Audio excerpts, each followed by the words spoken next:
Theatre తొక్కిసలాట ఘటనలో hero Allu అర్జున్ను arrest చేసిన చిక్కడపల్లి పోలీసులు అతన్ని నాంపల్లి కోర్టులో హాజరుపరిచారు. కేసు తీవ్రత దృష్ట్యా నాంపల్లి కోర్టు అల్లు అర్జున్కు 14 రోజుల రిమాండ్ విధించింది. దాంతో పోలీసులు అతన్ని చంచల్గూడ జైలుకు తరలిస్తున్నారు. అల్లు అర్జున్కు 14 రోజుల రిమాండ్ విధించే ముందు నాంపల్లి కోర్టులో వాదనలు జరిగాయి.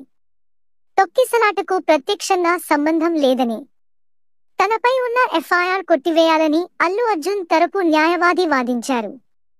కేసులో ఏ-11గా ఉన్నానని, ఈ విషయంలో ప్రత్యక్షంగా, పరోక్షంగా ఎలాంటి సంబంధం లేదంటూ వాదించారు అల్లు అర్జున్ తరపు లాయర్లు. దీనిపై పోలీసులు సైతం బలంగా వాదనలు వినిపించారు. పోలీసుల అనుమతి లేకుండా థియేటర్ దగ్గరకు వచ్చారని, ఈ క్రమంలోనే తొక్కిసలాట జరిగిందని, హీరో అల్లు అర్జున్ రావటం వల్లే ఒకరు చనిపోయారని, దీనికి కారణం అల్లు అర్జున్ అంటూ పోలీసుల తరపు వాదనలు వినిపించారు లాయర్లు. ఇరువైపు వాదనలు విన్న న్యాయస్థానం అల్లు అర్జున్కు 14 రోజుల రిమాండ్ విధిస్తూ తీర్పిచ్చింది. అంతకుముందు పోలీసులు అల్లు అర్జున్కు గాంధీ ఆసుపత్రిలో వైద్య పరీక్షలు పూర్తి చేశారు.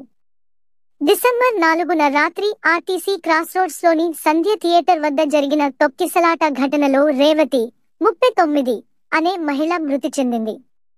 ఈ ఘటనలో మృతురాలి కుటుంబ సభ్యుల ఫిర్యాదు మేరకు పలువురిపై కేసు నమోదు చేసిన చిక్కడపల్లి పోలీసులు శుక్రవారం డిసెంబర్ 13 అల్లు అర్జున్ను అరెస్టు చేశారు. ముందస్తు సమాచారం లేకుండా రావటం, ఒకరి చావునకు కారణమైన అల్లు అర్జున్పై పోలీసులు BNS 118, 1, BNS 105, red with 3B5 సెక్షన్ల కింద కేసులు నమోదు చేశారు. మరోవైపు అల్లు అర్జున్ అరెస్ట్పై ఆయన తరపు న్యాయవాదులు హైకోర్టులో క్వాష్ పిటిషన్ దాఖలు చేశారు. దీనిపై శుక్రవారం మధ్యాహ్నం 2:30 గంటలకు విచారణ జరగాల్సి ఉండగా దానిని న్యాయస్థానం సాయంత్రం 4 గంటలకు వాయిదా వేసింది.